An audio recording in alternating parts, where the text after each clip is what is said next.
My name is Kurtis Strickland, and I own and operate a franchise called Rumble Boxing. Yeah, I was struggling to find expertise in finding leads. I was getting about 15 leads, focusing on trying to get these leads in for my personal training business, and just not getting the leads from the advertisements that I was putting out there, the money I was spending. First timers as well, trying to get more awareness and more volume into the business seems to be the big struggle. And I was just being constantly told, do the same thing, do the same thing. It's just a matter of time. And it was, you know, 13 months in operating the business, and it just felt like my growth was too slow and my volume grade was just too slow.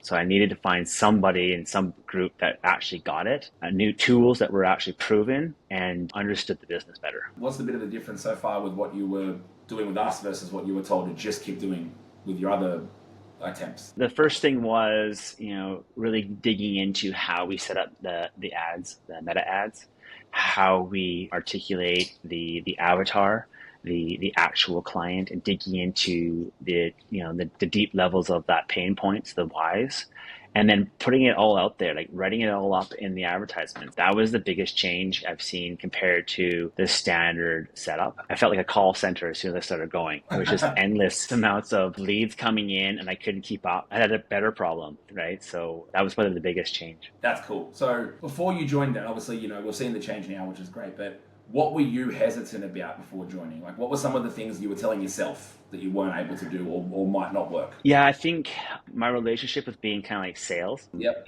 truly understanding what I'm selling and how I sell. I've never been a salesperson, but turns out I actually am quite good at it, because once I change my mindset and what it is that I'm doing with sales is I'm just connecting with people. I'm just helping people. I'm just doing what people want is, have a good time and feel better about themselves. And I believe in that. And once I learned that sort of that process and that script and actually became part of who I am, it just became easy and natural. And the response I got from people was just so much better compared to selling products and services. I was selling programs and solutions and ideas and feelings and emotions. So I love that. That's a big change that a lot of people have when they understand that they're not selling. Like, you're helping someone with their own outcome, which is great because they're the person that's clicked on the lead. What are some of the other kind of unexpected benefits of Geronimo? What are the things like the time and energy audits, some things you've been able to find where you can be moving stuff off? Think about that, and like, how would you be running your business now without it? Is it something you think you could do? I think it was like, I can't remember one of the conversations that we've had where it was like, there isn't a point of where you're going to let people take over and you're going to train them, the playbook, and constantly thinking about everything that I do is going to lead to that overall goal I have in mind, where I have this business that operates on its own and I can just have that freedom again. There was a much clearer path for me to see, and it kind of sort of gave me the energy that I needed after 13 months of thinking I had no more energy left to put into this business. It gave me that sort of life that I needed to say, hey, I have a playbook to build. There's a path for this to get better. It will get better. And I got a team here that's going to support me to get me through it. And I just got to follow along, just take the steps and get it done. And we're still building at the moment, but like, how have you found that now in terms of your own energy, in terms of running the business, being in a position to do what you want to do within the business versus having to wear all hats? How have you found that? This is something that, knowing that how it works now, do you think you can run the business without it? Yeah, I think so. What I'm finding is I've got better people in place. I'm training them to follow some of the new processes, getting the playbook in place. I have a better appreciation for actually the business now, because I've been able to step out a little bit versus like constantly dealing with all the administrative details. So stepping back has really helped me, like, okay, this is how we have to make this change, versus like getting into it and just dealing with that day's problem. I'm now looking at, okay, yeah, no more putting out little fires. It's not, okay, in order for us to make a wholesale change in how this business is going to operate, we need to start doing this. We need to incorporate this, these people. We need to invest in here.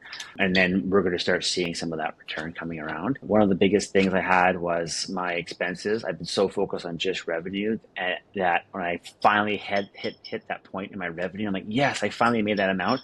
My goddamn expenses still the same gap. I'm like, what the fuck, right? So it was a matter of really understanding, okay, there's elements of my expenses that I have to pay attention to. How do I set that up such that when I finally get to that sales goal, the gap is still not the same. I actually break even. I'm starting to make profit. Yeah. What are the three biggest things outside of just the leads you think you can install to help with that, make that difference? Yeah, just having a sales process of when to make the calls, when to do the follow up, how to have that conversation, how to have that rollover process, get people coming in, and how you're engaging with them to lead to that success. That's starting to really provide all of my promotions that I've got out there turning into easy memberships. They're just buying, which is fantastic. It's also helping me get better leads. So the conversation on the phone doesn't take much to find out this is actually going to be a real, committed person that's going to come to the studio and grow with us and be part of our community versus just anybody and everybody who are just wasting our time. We want committed, good leads. So it's really helped there. And then understanding the numbers, like what is the right percentages?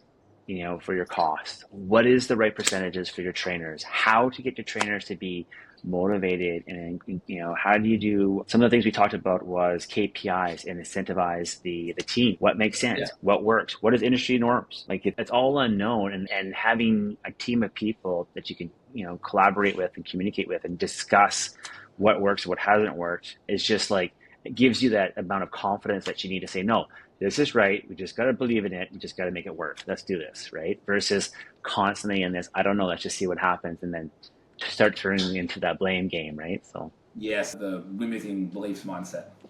Absolutely. You've changed so much with that. Like, I know we're still working on stuff, but like the person you are now that who I met 4 months ago is very, very different. Yeah, it was shocking to kind of like hear someone talk about these limiting beliefs and you're looking around saying, holy shit, that's me. Like I am standing here just like constantly proving my limiting beliefs are correct. In fact, turning that around and say, prove them wrong. Yeah. Go out there and take them to court. And that has really, really helped. I mean, there's still days that are just like, you feel like you're going to crash and burn and just come to an end.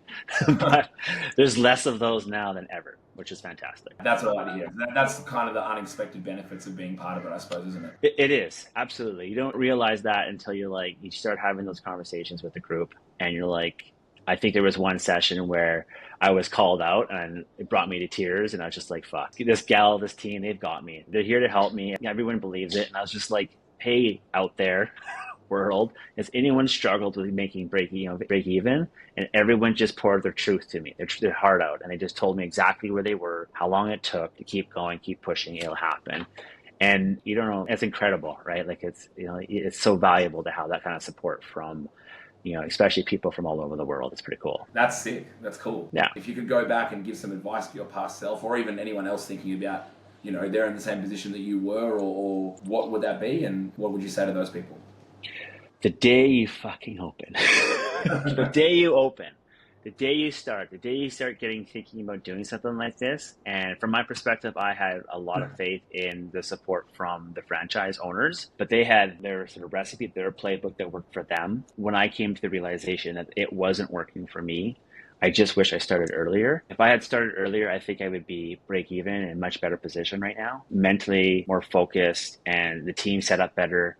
I just wish I started early. I wish I found you guys earlier. That's awesome. Let's keep crushing this, brother. Like, legitimately, like, we're on that right trajectory now. We're saving that. We're fixing the expenses. The revenue plan and the leads are working. So now we're going to supercharge it when you get back. Thank you for that. Yeah, you bet. I appreciate it. Thank you guys.